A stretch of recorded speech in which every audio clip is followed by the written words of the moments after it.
Hello everyone, welcome to our channel. Telugu రాష్ట్రాల వాతావరణ పరిస్థితులు ఏంటి, ఏ జిల్లాల్లో వర్షాలు పడే అవకాశాలు ఉన్నాయి తెలుసుకునే ముందు మీరు ఇంకా మన ఛానల్ కనుక సబ్స్క్రైబ్ చేయనట్లయితే వెంటనే సబ్స్క్రైబ్ చేసి పక్కన ఉన్న బెల్ ఐకాన్ కూడా క్లిక్ చేసేయండి. ఇక లేట్ చేయకుండా వివరాల్లో కనుక వెళ్ళినట్లయితే రెండు తెలుగు రాష్ట్రాల్లోనూ ఉష్ణోగ్రతలు భారీగా పెరిగాయి. ముఖ్యంగా ఉత్తరాంధ్ర అదేవిధంగా ఉత్తర తెలంగాణ మినహాయిస్తే మిగిలిన అన్ని ప్రాంతాల్లోనూ 44 డిగ్రీల ఉష్ణోగ్రతలు నమోదవుతున్నాయని వాతావరణ కేంద్రం వెల్లడించింది. ఈశాన్య మధ్య బంగాళాఖాతంలో ఏర్పడినటువంటి ఉపరితల ఆవర్తన ద్రోణి ప్రభావంతో అక్కడక్కడ ఈరోజు వర్షాలు నమోదయ్యే అవకాశాలు ఉన్నాయి. ముఖ్యంగా మధ్య తెలంగాణ, హైదరాబాద్ పరిసర ప్రాంతాలు, అదేవిధంగా హైదరాబాద్ కి ఆనుకున్నటువంటి రంగారెడ్డి, సంగారెడ్డి, కరీంనగర్, వరంగల్, అదేవిధంగా భద్రాద్రి కొత్తగూడెం, ఖమ్మం జిల్లాల్లో కూడా రాత్రికి హీట్ వేవ్ కారణంగా మోస్తరు వర్షపాతం నమోదయ్యే అవకాశాలు ఉన్నాయని వాతావరణ కేంద్రం వెల్లడించింది. అల్పపీడన ద్రోణి దిశను మార్చి బంగ్లాదేశ్ వైపుగా విస్తరించడంతో మనకి బంగాళాఖాతంలో ఏర్పడినటువంటి ఆవర్తన ద్రోణి వలన ఉత్తరాంధ్ర జిల్లాలో అనుకున్న స్థాయిలో వర్షాలైతే కురవలేదు.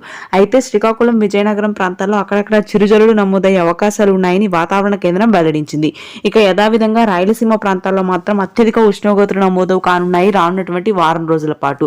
వడదెబ్బ కూడా తగిలే అవకాశం ఉండడంతో ప్రజలందరూ జాగ్రత్తగా ఉండాలని వాతావరణ కేంద్రం హెచ్చరించింది. ఇది ప్రస్తుతానికి వెదర్ అప్డేట్. Thank you.